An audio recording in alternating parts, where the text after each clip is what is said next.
dude. Everything else is fucking shame and guilt and childhood and fucking your parents telling you that you're never being enough and your teacher being like, when are you going to start getting good grades again? When are you going to when are you going to stop fucking just writing your name on exams and turning it in blank? When are you going to start doing your homework? You need to stop cheating. When are you going to I know that your girlfriend did this homework for you. You get a 0 on it, which means you fail this semester. Woo! And it's like, just stop at the first sentence, man.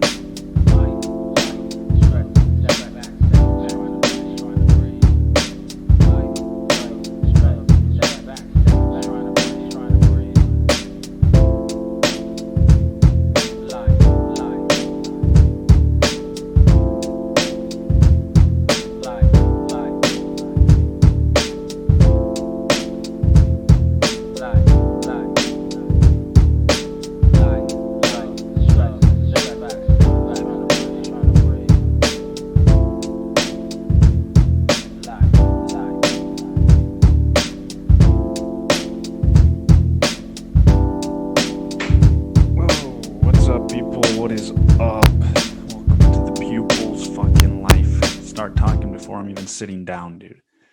That's how ready I am. That's how fucking ready I am.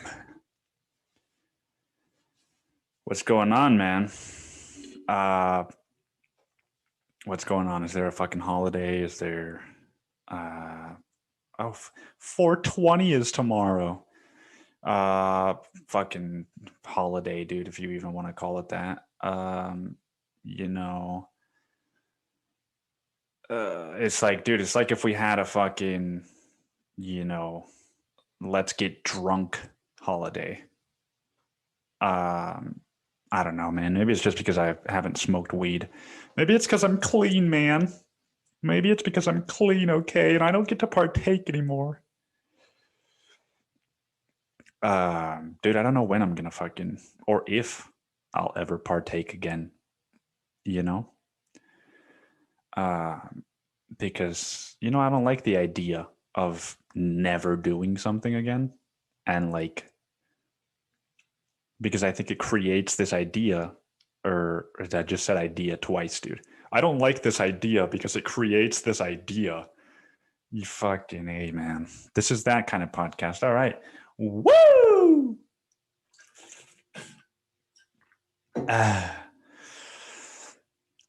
No, I just don't like to say like, oh, I can never do this again, because it's like, well, why? Do you not trust yourself? It's one thing to know yourself and know like, oh, if I regularly use this again, then my life may start to look very different. But to say like, if I use it once, that's some fucking dare shit. That's some fucking like shit they teach you in like 7th grade during sex ed. It's like, if you even jerk off near a girl, the semen will rise in the air and fall into her pantyhose and seep through the fabric and create children. I know somebody that this happened to. Here is a clip. But dude, it's 420 tomorrow, if you're listening to this when it came out, and I don't know if there's anything going on, like you could still go to these events, just not get fucking high. But what's the point, right? It's like going to the devil's fucking lair and pretend like it's not going to be scorching hot. I don't know, man. Maybe there's a fucking comedy show with some reggae music afterward. And, you fucking, dude, if you know anything about weed, that at that show, everyone who goes is going to have smoked weed before, enough to get them through the comedy show. because they know that they'll be able to pull out their fucking weed during their reggae show and just get baked again, dude. And you know that's what it's going to be like. And so why would I go to a thing where there's going to be a thing that I am choosing not to do right now, dude? Oh, maybe because I want to fucking, maybe it's because I am operating in the default mode of humanity, dude. I don't know. I you know what I've been thinking? If anything, dude, the thing that I'll do to sort of dip my feet in the water again is take an edible, dude, because I feel like that's just like fucking taking a fucking tab of acid or something. But I'd have to have a reason. I'd have to have like a reason, like if my brother and I are fucking taking a trip to New Orleans or something, or like if I wanted to like test, the psychedelic healing and be like, oh, dude, I wonder if a fucking heavy edible will get me to a similar place. Who knows, man? Who knows? Speaking of psychedelics, dude, I want to talk about something, but I realized, dude, as I was like realizing that I wanted to talk about this, that the person who was involved in the experience with me might not want for other people to know that he's done this. And it's fucking 10 people. But some of the people that listen to this might know who he is. And I don't think that he would fucking care. If I had just not even thought that this might be a thing he would have cared about, and just fucking told the story anyway, he probably wouldn't have fucking flinched. But just in case, dude, I want to be mindful of his privacy. And also just so that I can talk about the experience a little bit more freely. But I sat for somebody. I was somebody's, fucking guide, sitter, whatever you want to call it, for a hero's dose of mushrooms. And it was fucking, dude. I didn't know what to expect, man, but it was fucking like it was almost as powerful to witness someone else go through it as it was to go through it myself. And it's also probably partly due to my relationship to this person, and just our history. But dude, this fucking it's almost like I saw, not almost, dude. I saw another side of this person that I knew. Like, dude, I fucking knew. I just fucking knew, dude. Every time we fucking talked, every time we had a deep conversation, this person and me, get it together, grammar. Dude, just fucking choose one. Why does it have to be this person and I operates best when the clause in the past participle present juncture says it? Just does. Both of them work. When you're talking to another person, they fucking know what you're saying. Why the fuck does it matter? It doesn't. Anyway, this person and I had conversations in the past wherein I knew there was just this other side of this person that I was like, do you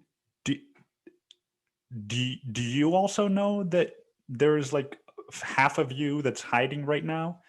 Or is it just me? Is it just evident to me? Or is it, am I the only one who has fucking X-ray vision right now? But it was amazing, because I say that jokingly, but this person fucking wants to see that other side of themselves too, and that's why they did it. And for me to have the privilege to and the trust from this person to say, to be this other person and to say, all right, I want to do this thing that I don't know what it's like, but that I've read and heard, and you've said that it's going to unlock things that I have buried. You're the person that I want there. It's like, dude, that's a big thing. And dude, I just saw this person. It was, it's like, dude, I'd always asked myself, if somebody is sort of living in ignorance is bliss kind of way, like blissful ignorance, where they're just, unaware. That's the right word.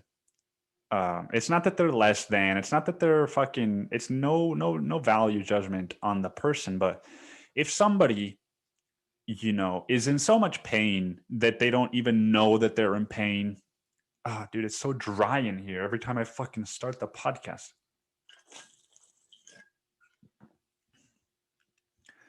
If someone isn't conscious of their situation, I'd always sort of gone back and forth on like, well, is it actually better for them to become aware of it, right? Because on one hand, you're going to help them unlock, or this new awareness will help them unlock um,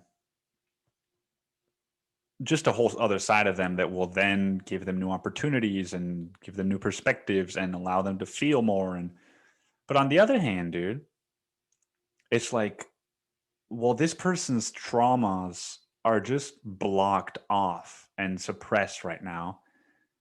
And sure, there's no denying that that is fucking hindering their life performance and enjoyment, like 80 to 95%. But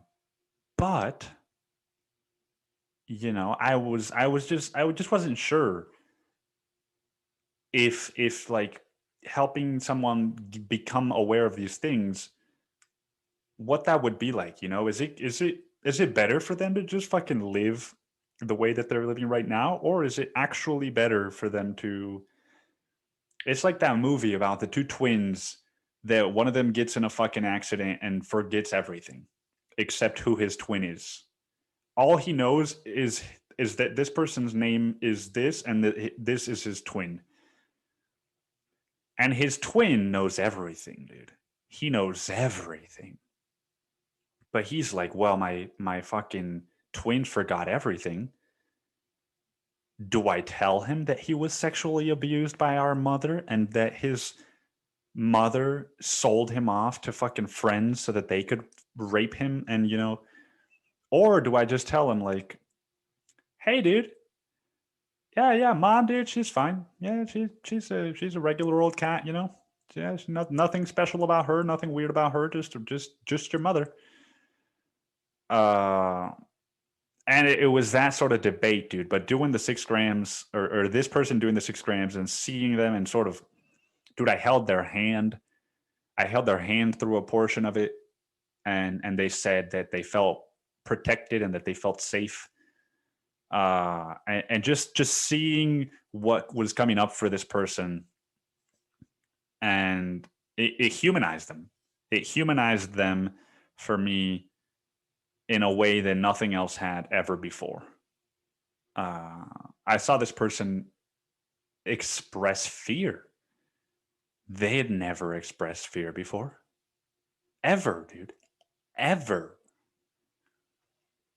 And dude, it was fucking wild. And it also made me just realize, like, it's kind of, well, maybe it's easy because I've just fucking read so much about it, and like I've actually put in work and it feels easy, and it's one of those things that's like, well, it's easy to you, man, but it's not easy to everyone, or to somebody that's just starting. But it just felt easy to me to be there, and to be this person's sitter, and to know what they needed when they needed it and how to get it for them. You know, um, And I don't know, dude. It was like a confidence boost. I was able to empathize with them. I was able to fucking empathize with them, dude. I was able to um, create a feeling of safety.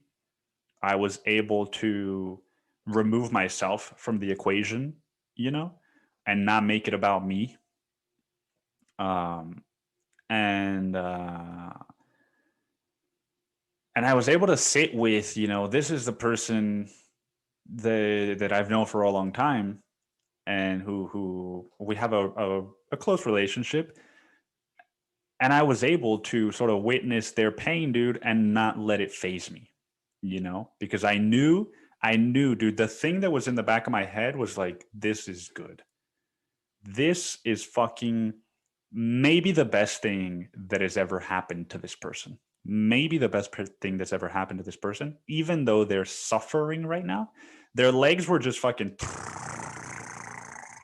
like a fucking, like a fucking, like a grandma during Pilates, dude. This person's legs were just fucking shaking the whole time.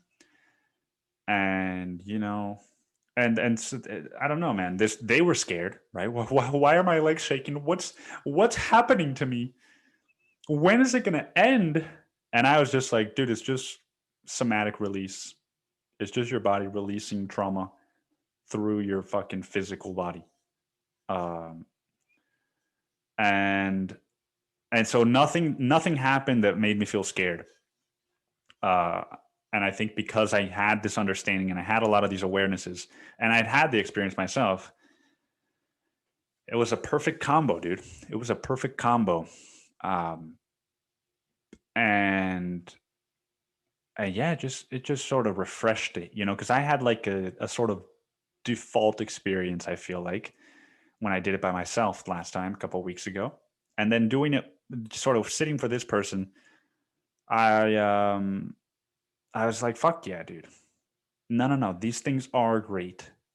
And you just can't do them alone. You can do them alone, but it's not the same. It's not the same. And I have a friend who did it with another friend of his and his roommate who was sober. And they watched fucking March Madness basketball. And I'm just like, you want to fucking go to hell, dude, is what you're saying? He didn't do 6 grams, but still, he did like 3 point something. And he said he was fucking on all fours, throwing up on his fucking living room floor, just fucking dissociating, and it sounded like a hellish experience. But at the end of the day, it's like, dude, you can't fuck around with these things. You can, but that's a possibility.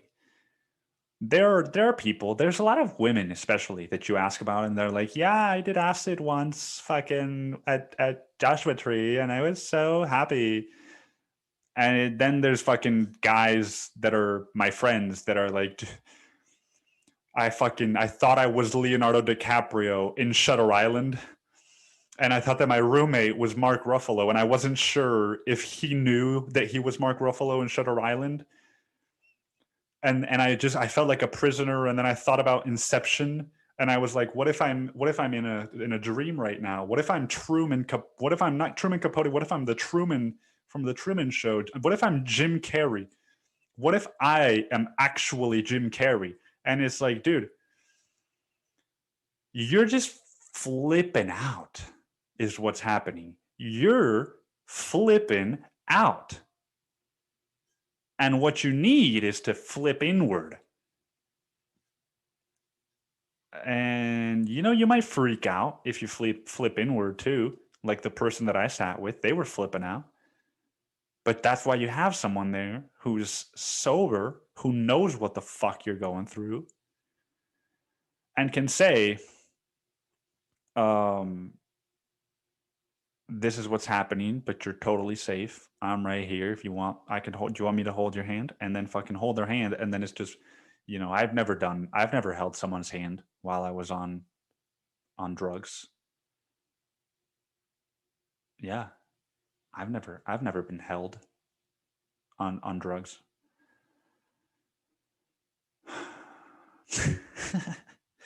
Just start crying. Well, but I've never been. Nobody's ever held me on 6 grams of mushrooms.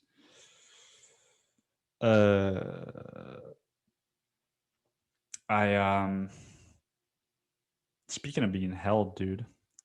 What if every transition I ever do was, speaking of X, Y, and Z, dude, I have a new therapist. I've had a new therapist for like the past month.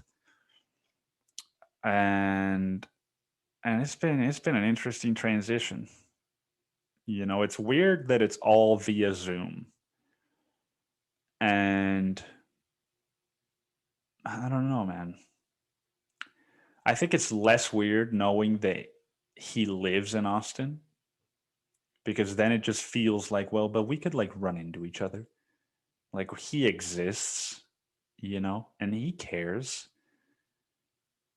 But if it was someone like one of my close friends, her therapist lives in a different state than her. And it's just like bizarre to me. Even with mine, it's just bizarre to me like that we probably will never meet. You know, because at this point, dude, therapy should have gone back to being in person. At this point, dude, if I have to wear a fucking mask, I'll do it. You know, but this whole fucking Zoom thing, it's convenient, man, but it's also just like it makes it easier to not make therapy be like a thing. You know, because I'll be like, I have therapy on Mondays at 3. And I'm just fucking, you know, finishing up breakfast, dude. And I'm like, shit, I got 20 minutes. What can I do in 20 minutes? Whereas if it was in person, be like, I have to leave now and go to therapy. And I would drive in silence and be preparing myself for therapy, you know, just driving in silence and preparing myself for therapy so that when I get there, I actually am present and I'm there. But right now it's just like, you know, I'm just like finishing up shit and I'm like, oh, I got 2 minutes, dude. Okay, fucking, where's that email he sent me a month ago? And the same link, dude. We use the same link, so I have to go back to the fucking email. I guess I could just save the links elsewhere, dude. You know, I create my own problems. That's the truth, man. We create our own problems. Um, but yeah, it was funny because when our first session, I was telling him like, dude, this is fucking, you know, this is who I am. Okay, this is who I am, dude. These are my beliefs. These are my core beliefs, and these are my values. And I told him I'm not looking for a diagnosis. You know, the days of being diagnosed are behind me. The only diagnosis you can give me is that I'm traumatized, dude. Is that I'm a traumatized individual who is trying to heal himself. That is the extent of the diagnosis that you can give me. And I just telling him, dude, you know, I believe, dude, that we're all energy and fucking all these things that I've read, right? Like I'm some fucking psychologist. And he was like, he's fucking, I don't know where from. I forget where he's from in Africa. He told me, but I forgot, you know.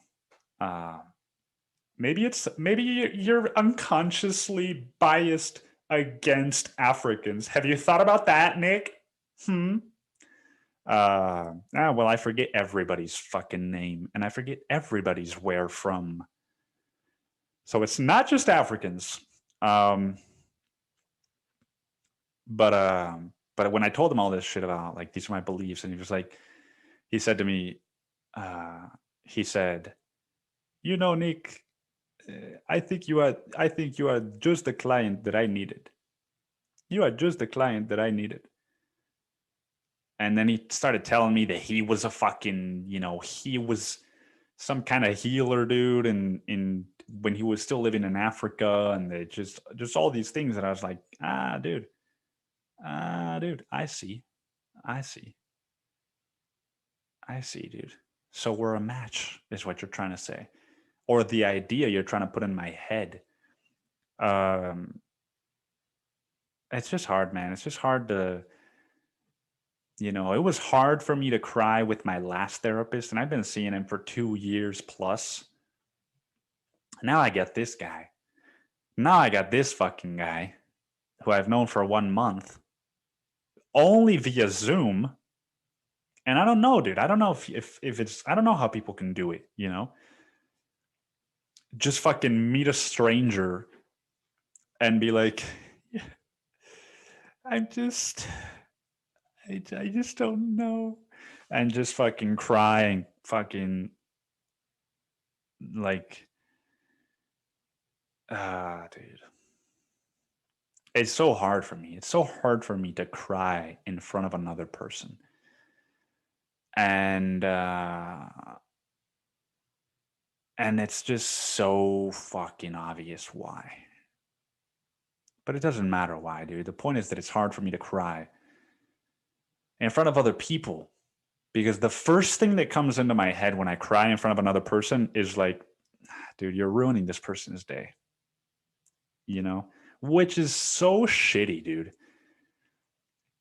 It's so shitty to be someone who, when you cry, the first thing you think is that your emotion is ruining someone else's day.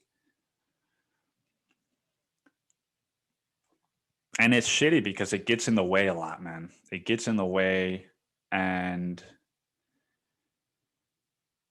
it's just my fucking mind is just fighting against my emotions, and it's just like, nah, not safe, eject, not safe, eject, and I'm just like,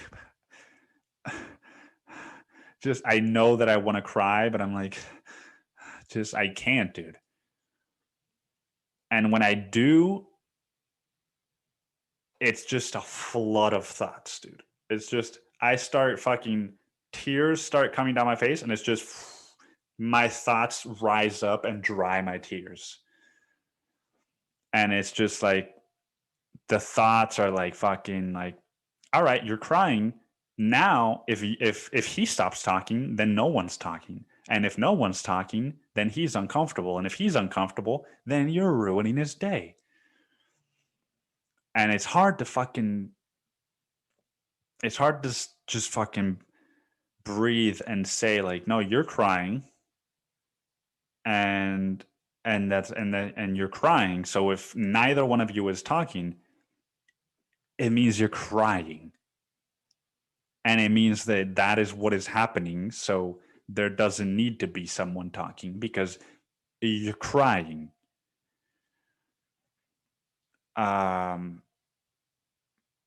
Maybe I just haven't fucking interacted, or maybe I just haven't cried with somebody that can hold the space for crying, because I always just fucking see it in their face, man. And I hear them, they're like, oh, it's okay. I'm like, no, it's fucking not, dude. Dude, I'm crying. It's not okay. But they're like, oh, it's okay. And I'm like, fuck, dude. Now they're uncomfortable. Now, if I stop crying, it'll be okay.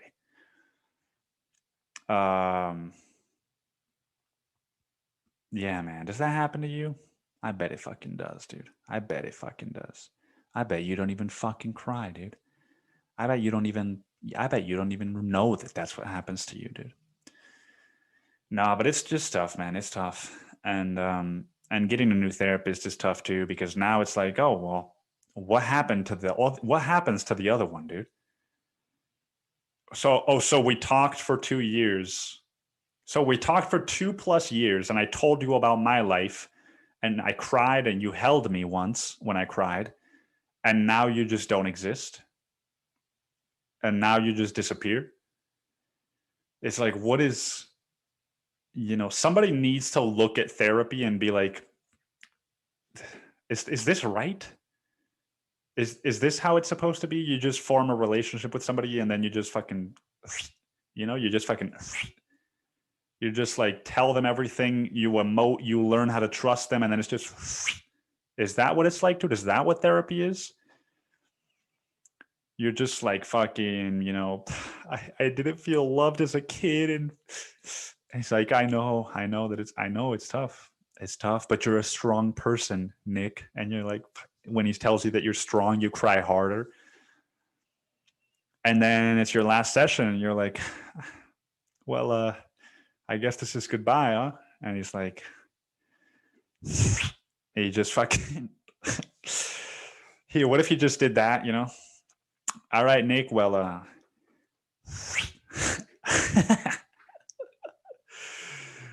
and then he fucking just via Zoom, just, all right, well, just fucking, all right, well, and fucking, this meeting has ended by the host. And you just have a fucking panic attack, dude. It's unreal, though, dude. It's unreal saying goodbye to a therapist that you know you're never going to see again. That you know you're never going to see again. And then you just have a new person, and it's almost like when you're I've never been I've never been adopted, dude, but changing therapists is almost like when it's like when you get adopted. You know, you completely lost trust in the last person because they just fucking out of their life. And now there's this new person that's like, hey, I'm going to love you. I'm going to help you with all of your troubles. I'm going to be the person that supports you. And you're just like, well, that's what he said. And he fucking me. You know, minus the fucking abuse part. If you were adopted from, are all adopted children abused, dude? I think so. You know, is being abandoned by a parent considered abuse? I think so, dude. So yeah, all adopted children are abused. Unless you're adopted because like fucking, you know, like, dude, my 5th grade girlfriend, she got pregnant when I was in 6th grade and we had been broken up already. She got pregnant with her next boyfriend, you know? Which is funny because we never even kissed, dude. Maybe we kissed once, I don't even remember. But if we did, it was such a big deal to me that it was like, well, we kissed. But the point is, before I stray too far from the point, as I always do, the point is, she got pregnant. Like, she went from like, oh, we don't even kiss or touch each other to I'm getting fucked and I'm getting pregnant, dude. And you know, she, from what I remember, right? And I was 12, 13 years old when she told me this. But because of her age and because she wanted to finish school, and, you know, I believe what happened is that her parents adopted her kid and sort of helped her raise it. And so, you know, if you're adopted in that situation, then technically you probably weren't abused. But yeah, I mean, if you're adopted from a fucking, you know, a fucking the place where you're adopted from, dude, I don't even know if orphanages still exist or if they've just been termed something else now. You know, it's a house for the unwanted. No, unwanted would be too crude for people. It's a house for the underloved. A house for the underloved, dude. What a fucking joke. Society, man. It's just like, dude. Oh, I was adopted from a house for the underloved.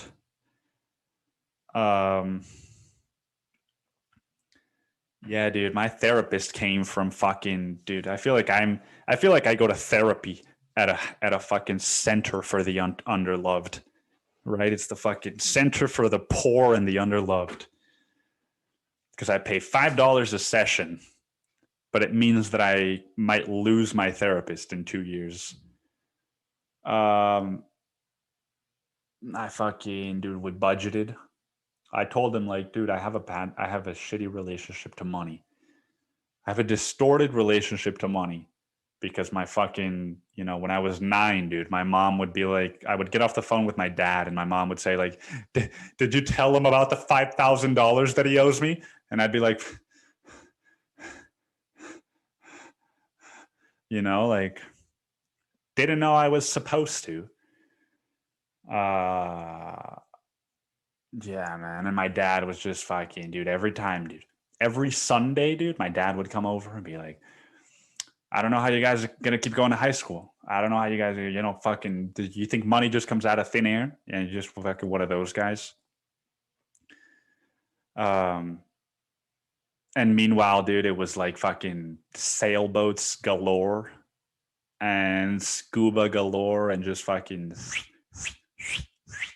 hotel, scuba, sailboat, just fucking 10 presents for Christmas. Check, check, check, check, check. And so I told my therapist, dude, like, I've got a distorted relationship to money. And he was like, oh, well, I'm going to give you a homework and I want you to do this budgeting. I want you to make a monthly budget worksheet. So I fucking did a thing and I wrote down, this is what I make, dude. Below poverty line income. This is my expenses. And I fucking did everything, dude. This fucking, magnesium, dude. My light's too bright. This magnesium L-threonate that I get for my subscribe and save on Amazon for $25 every 8 weeks. It went in there, dude. And I put everything. I just fucking and it turns out, for a poor person, I'm doing pretty well.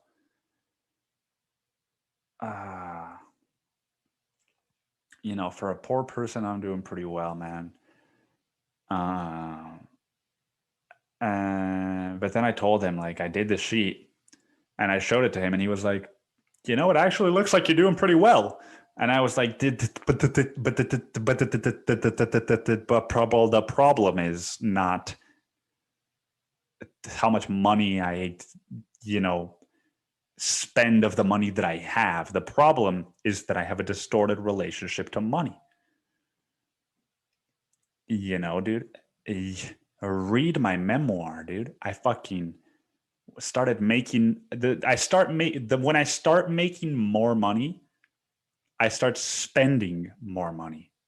And I know, dude, you're listening to this and you're like, well, Nick, but that's everybody. And it's like, no, it's not. And even if it is, the majority doesn't mean that it's normal or that it's okay or that it's the truth.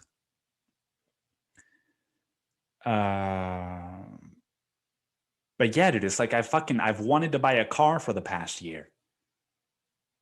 There's no car. There's no car outside of my apartment right now. There's a bicycle in my living room. There's no car outside. There's a bicycle in my living room, dude. And, it rained today. And you know what happens when you ride a bicycle and it rains? You get wet. You get fucking wet. And dude, it's just fucking, I don't know, man. I don't know. I did the fucking thing and I told him, like, nah, dude, that's not what I meant. It's not what I meant. I meant, I've got some deeper, some underlying emotional issues with money, dude. It's not some fucking like, well, if you look at the external situation, it looks like you're doing okay. And it's like, yeah, motherfucker. Well, maybe if you look at the external in everything, dude, then you are doing okay. But what about internal? I have an apartment. I have warm water. I have food. I have a job. I have passions. I have romantic interests. I have friends. I have the external is all there, dude. And it's been there for the last 6 years. But 3 years ago, everything wasn't okay. Far from it, dude. 3 years ago, it wasn't okay. 3 years ago, dude, I was, if this is okay, dude, if okay is a mountain and the mountain is here, I was like fucking, over here, dude. Just like, fucking, I hear that there's a mountain they call okay here, but I don't know which one it is, man. Because all I see are hills that I keep climbing and stumbling the fuck down. Okie doke. What else, man? What the fuck else, dude? I did a Rorschach. I did a Rorschach test last week because I started reading The Body Keeps the Score, a book about trauma. And it talked about people that take Rorschach tests and how people with trauma or PTSD or whatever the fuck will do one of those tests and they will say like there's a fucking cat eating a kid from the feet up, and really it's just an ink blot, right? But because you are so caught up in your past, you relay images from the past onto your present. And that's basically what the test does. And so I was like, fuck, dude, that's interesting. Let me do one. And maybe if I was doing it with a professional, it would be different. But I looked up Rorschach test on Google, and I did like the fucking one of the first links, and it was like, is this a bear dancing around a fire? I don't know. 2 Indians stabbing each other?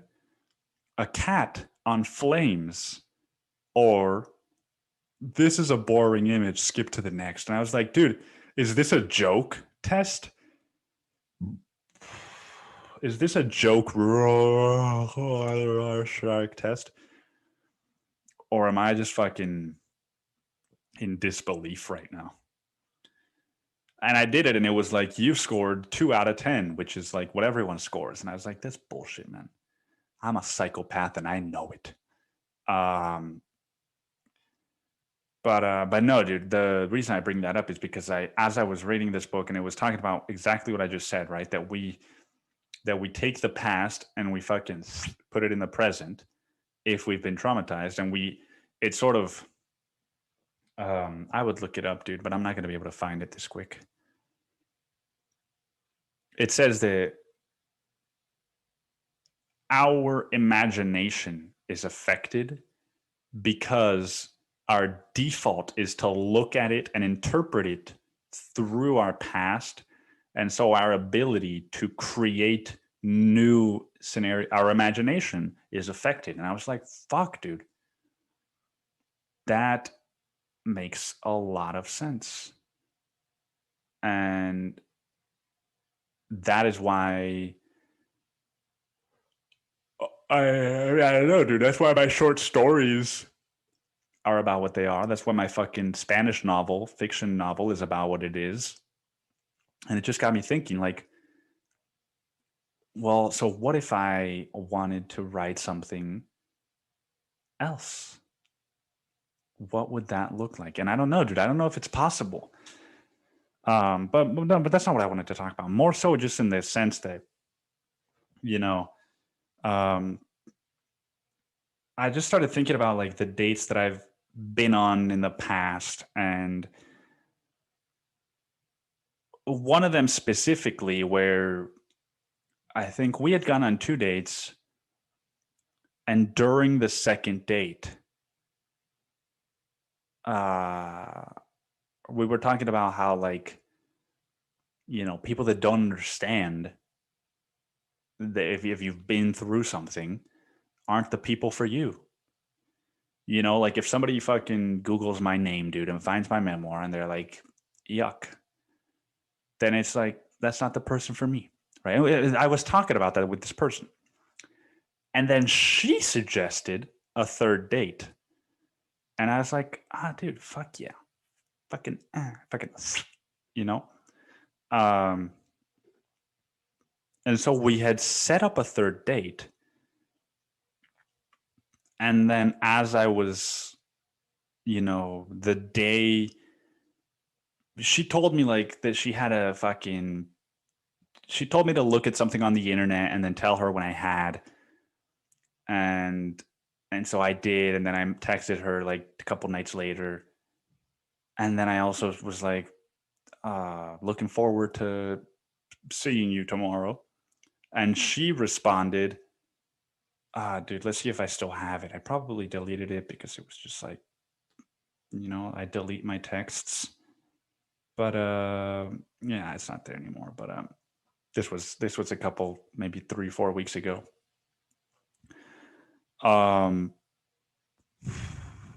And she said, I was expressing that I was excited to see her again, and she said, I don't see this going anywhere romantically.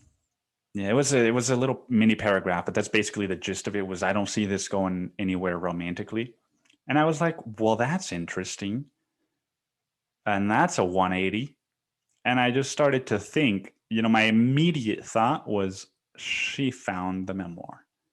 She found the memoir, right? Because all else remaining the same,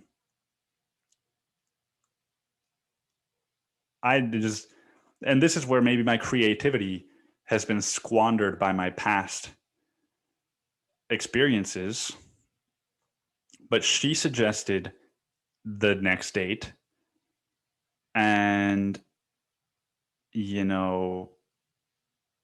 she fucking beamed up when I kissed her at the end of the second date. So it's like, dude,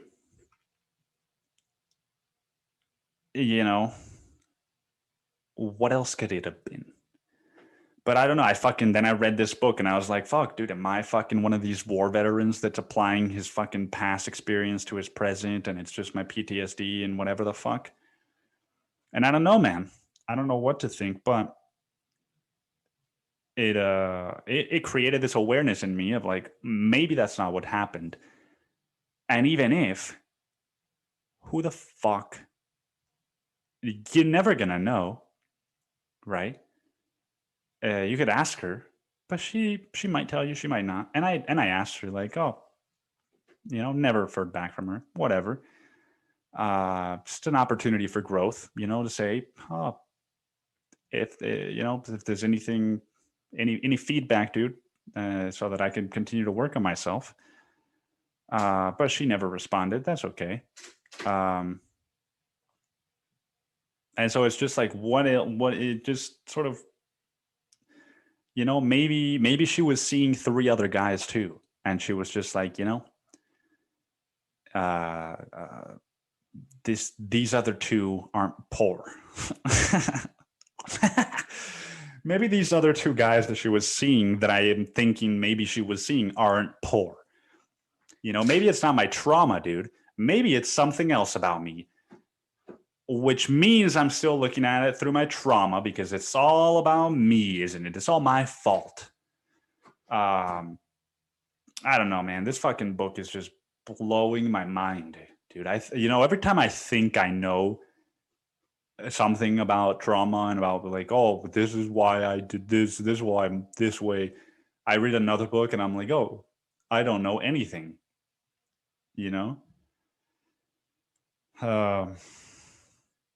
so I'm ready fucking reading The Body Keeps the Score by Bessel van der Kolk. And I'm glad I talked about it on the podcast, because it just made me realize how much of a fucking idiot I was being, dude. I started Lonesome Dove, 960 pages. Fucking let's go. I'm already 5% in, and it's only been 2 days. And I'm already invested, dude. And I'm already like, fucking A, dude. I'm so happy that I started this book, because I was reading Chuck Palahniuk's Survivor. Garbage, if it's not Fight Club, garbage. And I'm sorry, Chuck. just garbage. I don't care, dude. Garbage, you know? And I was reading it and I was like, this isn't interesting at all, but I'm going to keep reading it. 5%. This isn't interesting at all, but I don't even know what's happening anymore. 14%. And then I told my brother and he was like, why are you reading that? And I just was like, oh, I just needed somebody to say those words out loud. So I started Lonesome Dove, man, and I'm already fucking like, let's fucking do it. Let's fucking do it. I'm all in with this book. I'm all in, dude. If it's the only other book that I read this year, I'm okay with it. You know, because my goal, dude, my Goodreads goal might say 30 something books, but my fucking napkin plan, dude, it just says read. It just says fucking read, and you can't see it because it's fucking, the sun is in my room right now. But there's no number on my napkin plan, so it doesn't matter how many books I read. It doesn't matter how many books I read, dude, as long as I'm reading, right? That's the point of having a reading goal, is that you read. Not that you fucking are like, I really want to read this book, but I can't because I'm only 2 books ahead of my reading schedule. And this book has 1,000 pages, which based on my calculations means that it'll take me the same time as 4 books. So that means that when I end this book, I'll be 2 books behind schedule. And that's if I read it at the same pace, assuming that it doesn't bore me. And what if I read half of it and then I get bored? Just like, dude, stop at the first sentence. I want to read this book. Stop after that. I want to read this book. Okay, then go read this book. That's all you have to do, dude. Everything else is fucking shame and guilt and childhood and fucking your parents telling you that you're never being enough, and you know, your teacher being like, when are you going to start getting good grades again? When are you going to fucking when are you going to stop fucking just writing your name on exams and turning it in blank? When are you going to start doing your homework? You need to stop cheating. When are you going to fucking I know that your girlfriend did this homework for you. You get a 0 on it, which means you fail this semester. Woo! And it's like, just stop at the first sentence, man. Just stop at the first sentence. Okay? Just stop at the first sentence and do the thing you want to do. Yeah, man. Yeah. I think that's the podcast, man. I think that's the podcast. My fucking the I just said my. There was nothing else to that sentence. I just started a sentence. I just said a word. My period. That's the podcast. That is the Pupil's Life. Thank you guys for listening. I have a newsletter at sendfox.com/nikoagf. If you're interested in healing tools, writing, fucking anything writing or trauma related, that is where I write about that. And I try to send it once a week, but I don't always because I'm not perfect. I'm a human. So if you want to fucking be a human with me, dude, sendfox.com/nikoagf. And that's it, man. Have a great week. Have a fucking wild 420 if you smoke the blunts. And if you don't, dude, then just fucking stay home, chill, and know that I'll be doing the same. So yeah, I'll see you next week. Take care.